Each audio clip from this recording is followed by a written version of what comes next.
آج گفتگو کے لیے جن شخصیات کو ہم نے دعوت دے رکھی ہے، ہمارے بہت ہی محترم عزت مآب جناب ڈاکٹر صاحبزادہ محمد علی کریمی صاحب آپ پروگرام میں ہمارے ساتھ تشریف فرما ہیں۔ کریمی صاحب کو خوش آمدید کہیں گے اور سلام پیش کرتے ہیں آج کے پروگرام میں۔ جی شکریہ، وعلیکم السلام۔ جزاک اللہ۔ نئے سال کے حوالے سے کچھ گفتگو قرآن و سنت اور احادیث کی روشنی میں آج کے پروگرام میں ہوگی،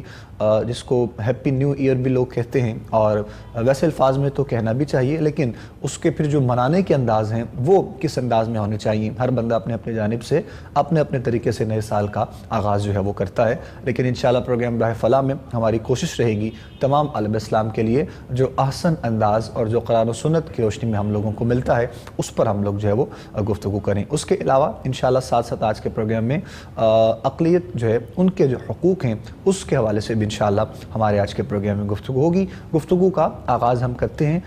محترم محمد علی کریمی صاحب سے، اور جس طرح ٹاپکس کے حوالے سے آپ کو بتایا گیا ہے انشاءاللہ وہیں سے ہم آج کے اپنے پروگرام کا گفتگو کا آغاز کریں گے۔ بسم اللہ کریم صاحب۔ بسم اللہ الرحمن الرحیم۔ ان الدین عند اللہ الاسلام، صدق اللہ العظیم۔ آج آپ نے بڑا اچھا موضوع جو ہے منتخب کیا۔ در حقیقت یہ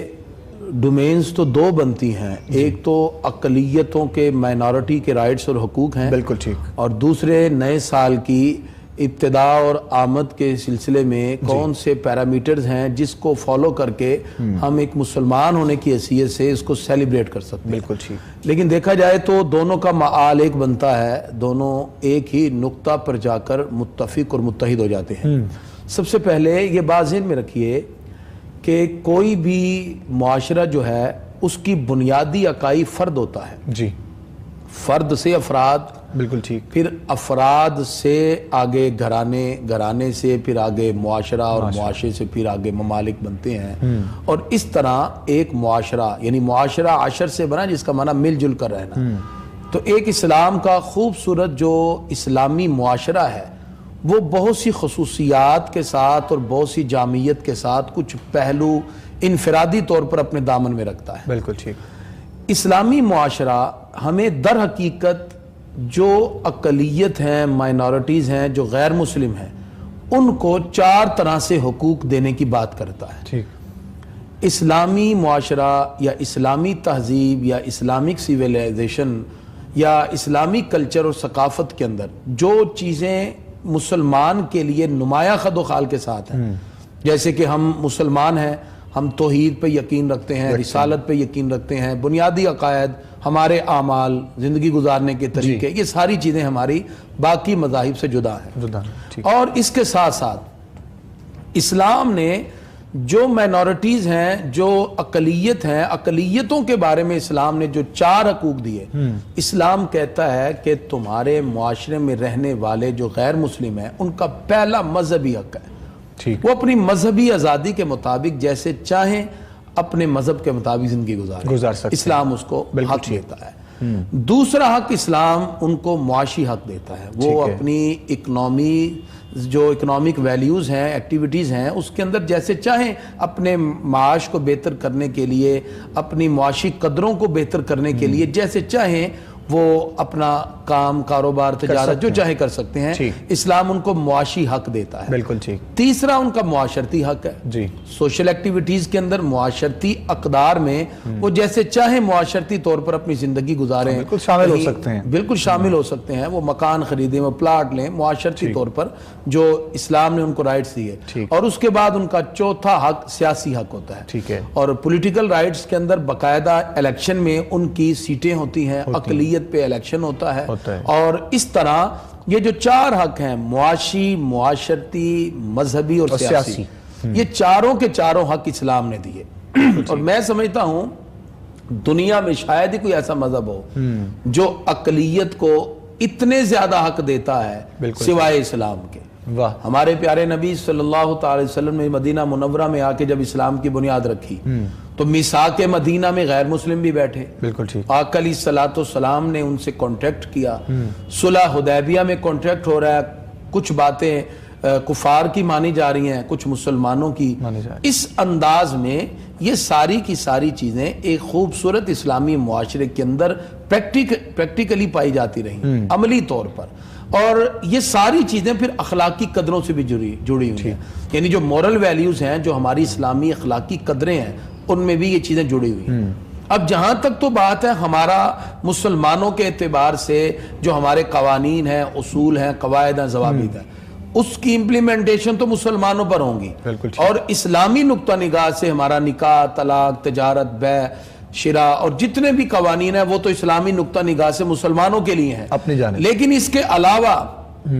ایک ملک میں رہتے ہوئے باقی جتنے بھی قوانین ہوں گے اس میں مسلمان ہو یا غیر مسلم ہو، ان دونوں کو دیکھتے ہوئے چوری، ڈکیتی، قتل، غارت، ان سب معاملے میں سب کے ساتھ ایک جیسا سلوک کیا جائے گا۔ یعنی اگر غیر مسلم بھی چوری کرتا ہے اس پر بھی سزا کا اجرا ہے، اگر غیر مسلم قتل کرتا ہے اس کے لیے بھی سزا کا اجرا ہے۔ یہ نہیں ہے کہ مسلمانوں کے لیے اور ان کے لیے اور۔ نبی کریم صلی اللہ علیہ وسلم کی بارگاہ میں ایک مسلمان اور ایک یہودی اپنا مسئلہ لے کے آئے جو کھیت میں پانی لگانے کے حوالے سے تھا، تو نبی کریم صلی اللہ علیہ وسلم نے حق پر غیر مسلم یعنی یہودی کو سمجھا تو اس کو حق پہ سمجھتے ہوئے فیصلہ اس کے حق میں دیا۔ نبی کریم صلی اللہ علیہ وسلم کی بارگاہ میں یہودی بہت سے قتل کے حوالے سے، بدکاری اور زنا کے کیسز بھی لے کے آتے، تو آقا علیہ الصلوۃ والسلام جو معاشرے کی خوبصورت اقدار ہیں ان کے مطابق فیصلہ کرتے جس سے غیر مسلموں کے حق میں کسی قسم کی کمی نہیں ہوتی۔ لہذا اسلام ہمیں یہ کہتا ہے کہ آپ جو غیر مسلم ہیں ان کو مذہبی آزادی دیں، معاشی، معاشرتی، سیاسی آزادی دیں، اور وہ ساری کی ساری آزادیاں اخلاقی قدروں میں رہ کر اور اس ملک کے قوانین کے مطابق اس انداز میں ادا کریں تاکہ کسی کے حقوق میں کمی نہ ہو۔ لیکن اس کے ساتھ ساتھ یہ بات بھی ذہن میں رکھیں، مسلمانوں کی اجازت نہیں ہے کہ آپ ان کی مذہبی تقاریب میں شرکت کریں، جاکہ ان کا مذہبی معاملہ اور ہمارے میں بہت فرق ہے۔ ہمارا اسلام کہتا ہے مسلمانوں کو اجازت نہیں ہے جس کی آپ وضاحت جی بالکل، کہ ان کے ایسے مذہبی تقاریب جس میں اسلام کے عقائد پہ قدغن پڑتی ہو، یعنی کوئی ایسا عمل یا ایسا جملہ یا ایسی بات جو اسلام کے اصول کے خلاف ہے، تو اس میں پھر اجازت نہیں دی کہ مسلمان بھی شریک ہو کے ان کے ساتھ اس طرح سیلیبریٹ کریں جس طرح ان کے مذہبی معاملات ہیں۔ اور اگر کوئی چلا جاتا ہے تو پھر اس کے لیے کیا ہے؟ ان کے لیے حکم شرعی یہی ہے کہ پھر ان کو بچا جائے۔ جیسے حضرت عمر فاروق رضی اللہ عنہ کے دور میں اسلامی ریاست 22 لاکھ مربع میل تک پہنچی ہے، 44 لاکھ تک عثمان غنی رضی اللہ عنہ کے دور میں پھیلی۔ ان کے دور میں بہت سے ایسے ادوار بھی آئے جو غیر مسلموں کے لیے تھے، ان کو تحفے تحائف دے دینا اس نظریے سے کہ ان کے ساتھ اس نے سلوک کا سلسلہ رہے، اس کی اجازت ہے، یہ ٹھیک ہے۔ لیکن ان کی مذاہب کی وہ تقاریب جس کے اندر شرکیہ الفاظ ہوں یا شرکیہ کلمات کہے جائیں، مذہب کے اگینسٹ، ہاں وہ مذہب کے اگینسٹ ہے، کیونکہ اسلام کے جو بنیادی نظریات اور عقائد ہیں وہ تو قرآن و سنت میں واضح ہیں۔ تو پھر اس صورت میں ایسے معاملات میں شرکت کرنا جس میں اسلام کے بنیادی عقائد پر قدغن پڑے، اسلام پھر اس کی اجازت نہیں دیتا۔ اگر کوئی بندہ مطلب کوئی ایسا ہے شخص جو ان کی سوسائٹی میں یا ارد گرد وہ رہتے ہیں اور وہ درمیان میں رہتا ہے، رہائش اس کی ہے، تو ویسے اس نے سلوک پہ جائے۔ جیسے ہمارے کئی دوست ہیں انگلینڈ میں ہیں، میرے بہت سے کلاس فیلو، وہ مجھے کہتے ہیں سر ہم جہاں رہتے ہیں پوری کمیونٹی میں ایک بھی مسلمان نہیں ہے، لیکن جب ان کے تقاریب ہوتی ہیں تو کہتے ہیں ہم مذہبی تقریب میں نہیں جاتے، ہم صرف ویسی اگر وہ کھانے کا ارینج کریں تو چلے جاتے ہیں، اور ہم ویجیٹیبل لیتے ہیں، ہم جوس لے لیتے ہیں، وہ ڈرنکنگ کرتے ہیں، اور وہ کچھ ایسی چیزیں جو اسلام میں منع ہے۔ ظاہری بات ہے ہمارے ہاں حلت و حرمت کا حکم اور ہے، ان کے ہاں حلت و حرمت کے معاملات اور ہیں، تو پھر آپ اس میں وہ چیز کا انتخاب کریں جس میں آپ کو 100% ہو، جیسے ویجیٹیبل ہے کہ یہ حرام نہیں ہے، اور جوس ہیں آپ اس میں وہ یوز کر سکتے ہیں، کیونکہ ہمیں جو اسلام نے لمٹس دی ہیں اس میں یہ بتایا گیا کہ آپ اقلیت کے ساتھ اگر کسی بھی جگہ کسی ایسے معاملے میں شرکت کرتے ہیں جہاں حسن سلوک کا سلسلہ ہو تو وہاں ایک حسن سلوک کے طور پر آپ جائیں، لیکن آپ ان کی ایسی مذہبی تقریب میں شرکت نہ کریں جس میں اسلام کے اگینسٹ ان کا کوئی جملہ یا کلام یا ان کی کوئی بات ٹائٹل کے طور پر ہو۔ اور ظاہر ہے جب انسان ہوگا اگر اس کی دل آزاری ہوگی اس کے دین اس کے مذہب کے حوالے سے تو پھر اس کو طیش آتا ہے، تو معاملات آگے بڑھیں۔ اس لیے اسلام نے کہا کہ آپ اپنی لمٹس میں رہ کر اقلیت یا جو مائنورٹیز ہیں وہ اپنے اعتبار سے ان کو اسلام حق دے رہا ہے۔ نبی کریم صلی اللہ علیہ وسلم نے باقاعدہ میثاق مدینہ میں ان سے بات کی۔ عمر فاروق رضی اللہ عنہ نے ایک بھیک مانگتے ہوئے غیر مسلم کو دیکھا تو کہا تم کیوں مانگتے ہو؟ کہا جی میں بوڑھا ہو گیا ہوں، میرے پاس کمانے کے لیے طاقت نہیں۔ فرمایا تم نے اپنی جوانی میں ہمیں ٹیکس دیا ہے، جزیہ دیا ہے، اب تم گھر بیٹھو گے تمہارا سارا خرچہ ہم اٹھائیں گے. تو یہ اسلامی ریاست. اسی طرح جب نیا سال آتا ہے تو ہمارا ویسے تو مسلمانوں کا سال محرم الحرام سے شروع ہوتا ہے, لیکن یہ چونکہ ایک عیسوی سال ہے, اس کے آغاز میں بھی اگر اس کی خوشیوں کو کوئی سیلیبریٹ کرتا ہے تو اسلام کی بتائی ہوئی لیمٹس کے مطابق آپ نوافل پڑھیں, قرآن پڑھیں اور دعائیں کریں. یہ طریقہ کار ہے. اس جانب ہم مزید ابھی آتے ہیں, چونکہ نئے سال کے حوالے سے بھی بہت سی چیزیں ہیں جو انشاءاللہ کریمی صاحب آپ کے سامنے اور مزید علماء کے سامنے ہم پیش کریں گے. نئے سال کی جانب ہم لوگ آ جاتے ہیں. اب نئے سال کی آمد ہے اور اس میں بھی بہت سی چیزیں جو خرافات پائی جاتی ہیں, جن کو دیکھتے ہوئے ہمیں اکثر لوگ کہتے بھی ہیں, اور پھر لوگوں کا کچھ ایسے جو بہت قریبی ہمارے لوگ ہوتے ہیں ان کا گلہ رہتا ہے کہ جی آپ اپنے پلیٹ فارم سے یا آپ اپنے پروگرام سے یا آپ اپنی تقریب میں جا کر ان چیزوں کی وضاحت کیا کریں کہ ہمارا دین, ہمارا اسلام ہمیں کیا حکم دیتا ہے نئے سال کے موقع پر بھی. تو میں چاہوں گا کہ اس کی بھی گفتگو کا ہم آغاز کریں, پھر انشاءاللہ مزید جو سوالات ہیں وہ آپ کے سامنے مزید پیش کیے جائیں گے. اسلام نے چونکہ ہمیں جو تصورات دی ہیں نا, اس کے اندر بنیادی طور پر ہمیں فکر و عمل کی درستگی کا کہا ہے. بالکل ٹھیک. اور کسی بھی خوشی کو سیلیبریٹ کرتے ہوئے اگر آپ اسلام کے اصول کے مطابق اس کو سیلیبریٹ کرتے ہیں تو اسلام اس کی اجازت دیتا ہے. لیکن اگر آپ کوئی حد کو کراس کر جاتے ہیں اور اسلام نے جو لمیٹیشن متعین کی آپ اس سے آگے بڑھ جاتے ہیں, اسلام اس سے روک دیتا ہے. اگر آپ نئے سال کی خوشی کے اندر کوئی پروگرام کا اہتمام کرنا چاہتے ہیں تو ٹھیک ہے, آپ اس کو اسلامک اصول کے مطابق, کہ اللہ تعالیٰ نے قرآن مجید فرقان حمید میں واضح طور پر ارشاد فرمایا ان الدین عند اللہ الاسلام, اللہ کے ہاں اگر کوئی دین قابل قبول ہے وہ فقط دین اسلام ہے. ٹھیک ہے, آپ اپنے شعار کو اپنائیں, آپ روزہ رکھ سکتے ہیں, نماز پڑھیں, نفل پڑھیں, گھر میں کوئی تقریب کا اہتمام کریں,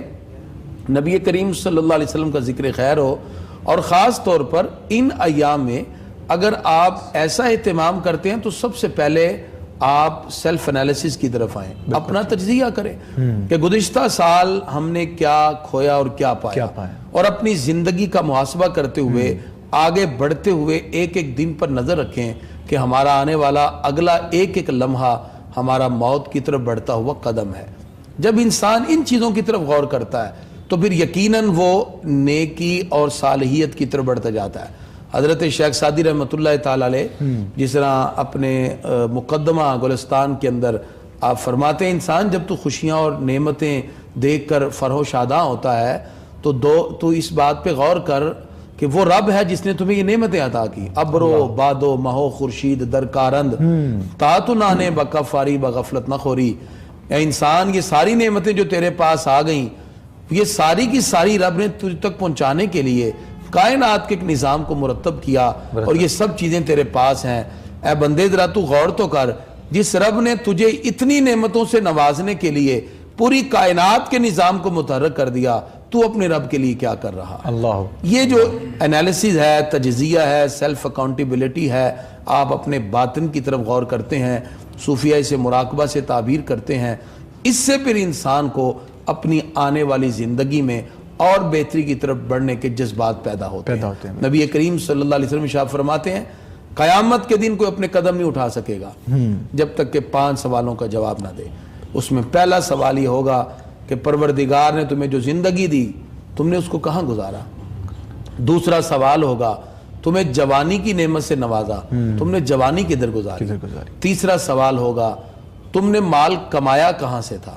چوتھا سوال ہوگا تم نے اس کو خرچ کدھر کیا. اور 5واں اور لاسٹ کوسچن یہ ہوگا کہ پروردگار نے اگر تمہیں علم کی دولت سے نوازا تم نے اس پہ عمل کتنا کیا. اب یہ پانچوں کے پانچوں کوسچن جو ہے کمپلسری ہیں, اور اس کا پیپر پہلے ہی آؤٹ ہو چکا ہے. ہم خاص طور پہ اگر ان راتوں میں اپنی زندگی کا انالیسس کر رہے ہیں تو ہم سوچیں کیا ہمارے یہ 5 سوال پورے ہیں اور ہم کس طرح اپنے زندگی کے ایام گزار رہے ہیں. در حقیقت ان ایام میں ہمیں خاص طور پر اللہ کی رضا اور خوشنودی کے لیے نئے سال کو خوش آمدید کہتے ہوئے اپنی گزشتہ زندگی پہ غور کرنا آنے والے وقت پر پروردگار کی بارگاہ میں عہد و پیمان کے ساتھ نیک اعمال کا جذبہ اپنے دل میں پیدا کر کے نئے سال کو خوش آمدید کہنا چاہیے. اپس اینڈ ڈاؤنس انسان کی زندگی میں آتے رہتے ہیں اور کچھ انسان سے اچھا بھی ہوتا ہے کچھ برا بھی ہوتا ہے, لیکن ایک چیز کو اسپیشلی مینیج کر کے پلان کر کے کچھ برائی کی جائے تو وہ تو پھر بہت ظاہری بات ہے. ایک تو خطا ہے اور ایک ہے عمدن. اگر آپ اس رات میں آپ کہہ رہے ہیں جی ہیپی نیو ایئر منانا ہے، پورے لاہور میں شراب ہی نہیں مل رہی ہے، برائیوں کے آپ نے پروگرام منعقد کیے ہیں، مطلب باقاعدہ طور پر آپ یہ ساری چیزیں تو چونکہ پری پلان ہے، اور اسلام کسی ایسے گناہ کی ہرگز اجازت نہیں دے گا کہ جس کے اندر آپ مل کر اجتماعی طور پر کسی گناہ کے مرتکب ہوتے ہیں، لہذا ایسی تقاریب میں نہ شامل ہونا چاہیے، نہ اس طرح کے پروگرام میں کہ جس میں اسلام کے اصول و قواعد کے حوالے سے آپ کے ہاتھ سے دامن چھوٹتا ہوا دکھائی دے۔ آپ انفرادی طور پر یا اجتماعی طور پر اپنے گھر میں کسی محفل کا اہتمام کریں، آپ عبادت اور ریاضت کریں، نوافل کی کثرت کریں، رب کی بارگاہ میں دعا کریں، اور نئے سال کو ویلکم کرتے ہوئے اپنی دعاؤں کے ساتھ کہ پروردگار گزشتہ گناہوں کو معاف فرمائے، آئندہ آنے والے وقت میں پروردگار ہمیں نیکی کی طرف بڑھنے کی توفیق دے، اس انداز میں اگر آپ اس کو ویلکم کرتے ہیں، اور یہ الفاظ اور یہ جملے، یہ باتیں، یہ سارے کی ساری چیزیں جو آپ کی ذات اور ہستی کے ساتھ متعلق ہوتی ہیں، اس کی طرف جائیں تو یقیناً پھر کامیابیاں آپ کی طرف بڑھنے گیٹ ٹوگیدر ہی ہے، مطلب سب کو اکٹھا ہی کرنا ہے، تو اس انداز میں بھی آپ کر سکتے ہیں۔ بالکل، صوفیہ اس کو 4 درجے میں کہتے ہیں، وہی میں بتا دوں، صوفیہ کہتے ہیں 4 درجے ہیں، حکمت ہے، شجاعت ہے، عفت اور عدالت ہے۔ ان چاروں کو اگر آپ ایکویلٹی کے ساتھ رکھتے ہیں اور اس میں سملیرٹی پیدا کرتے ہیں تو کامیاب ہے۔ حکمت کیا ہے؟ آپ اپنی دانش و بینش کے ساتھ اپنی عقل اور فہم و ادراک سے کسی شے کی حقیقت کو جانیں، جب شے کی ریالٹی کو جانتے ہیں تو آپ کو حکمت نصیب ہوتی ہے۔ اور دوسری چیز شجاعت ہے۔ شجاعت کیا ہے؟ آپ کے اندر نیگیٹو فورسز جو پیدا ہو رہی ہیں، آپ اس پر کنٹرول حاصل کر لیں تو آپ کو شجاعت نصیب ہوتی ہے۔ اور عفت کیا ہے؟ کہ آپ شرم و حیا کے پیکر میں ڈھل کر اپنے آپ کو ہوس اور خواہشات نفسانی سے بچا کر اپنے سوچ فکر، اپنی نظر میں تقدس اور آپ رشتوں کے تقدس کا خوبصورت تصور پیدا کریں تو یہ آپ کو عفت نصیب ہوتی ہے۔ اور اگر ان تینوں جذبات میں، حکمت میں، شجاعت میں اور عفت میں اگر آپ ایکویلٹی پیدا کر لیتے ہیں، اعتدال لے آتے ہیں، آپ اپنی سوچ اور دماغ میں پیدا ہونے والا وہ خوبصورت خیال اور آپ کے اندر سے اٹھنے والے ہوس اور حرص کے جتنے جذبات ہیں اور نیگیٹو فورسز میں اگر آپ اس کی جائز خواہشات کو پورا کرنے لگ جائیں تو یہ اعتدال اور عدالت ہے۔ اگر یہ چاروں درجے آپ کو نصیب ہو جائیں، حکمت بھی، شجاعت بھی، عفت بھی اور عدالت بھی، تو پروردگار ایک خوبصورت انسان آپ کی ذات میں پیدا کر دیتا ہے۔ یہی نئے سال کا پیغام ہے کہ آپ ان تمام کی تمام چیزوں پہ غور کرتے ہوئے اپنے باطن کو خوبصورت بنانے کی کوشش کریں۔ اگر تو آپ کے قریبی دوست احباب، آپ کے رشتہ دار، اسپیشلی آپ کے بہن بھائی، آپ کے گھر والے اور آپ کے محلے دار اگر آپ سے خوش نہیں ہیں، یا پھر اگر آپ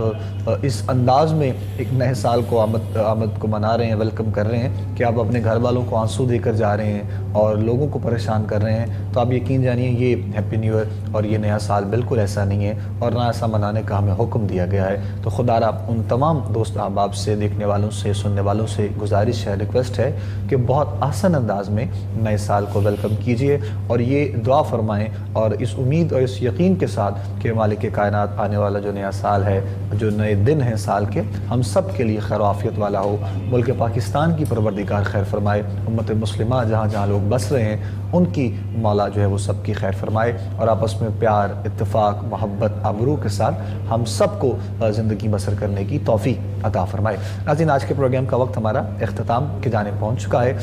مکمل جو گفتگو ہمارے علماء کرام نے کی، دعا ہے کہ مالک سن کر اس پر عمل کی توفیق بھی عطا فرمائے۔